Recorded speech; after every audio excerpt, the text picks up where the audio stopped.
10th स्टँडर्डचा next paper English आहे आणि इंग्लिशमध्ये ग्रामरमध्ये ह्या 3 फॉर्मपैकी एक फॉर्म नक्की येतो.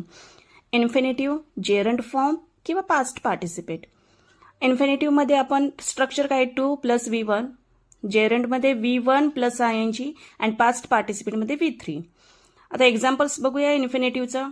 टू रीड, जेरंडचं reading, V1 + ING, past participate V3 form आपला रिटर्न, आस्क्ड किंवा टॉक्ड, स्पीक या पद्धतीमध्ये.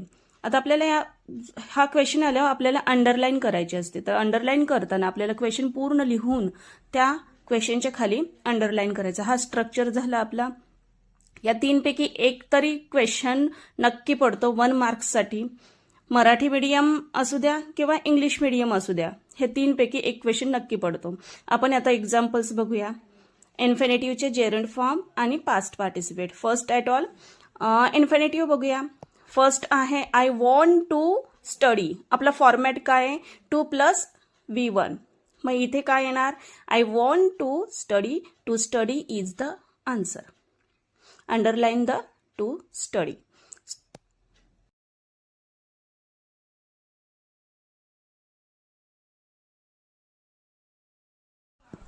काहीच जर समजत नाही तर 2 किंवा 2च्या समोरचा एक वर्ड बघायचा, त्याच्या खाली अंडरलाईन करायचं.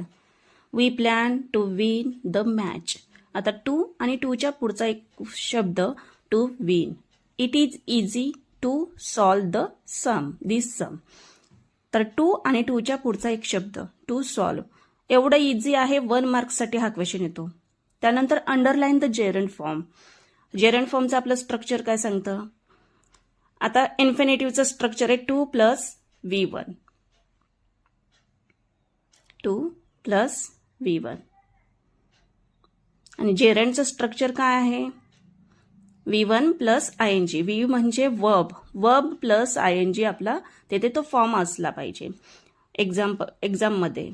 एक्झाम्पलमध्ये reading is my hobby. Reading, playing, ING असलेले जेरंड फॉर्म. फक्त लक्षात ठेवा ING फॉर्म जेरंड फॉर्म. त्यानंतर पास्ट पार्टिसिपेट V3 असतो. कम्प्लिटेड, डन, ब्रोकन, ED लागलेले शब्द या पद्धतीमध्ये पास्ट पार्टिसिपेट. एवढं इझी आहे. All the best.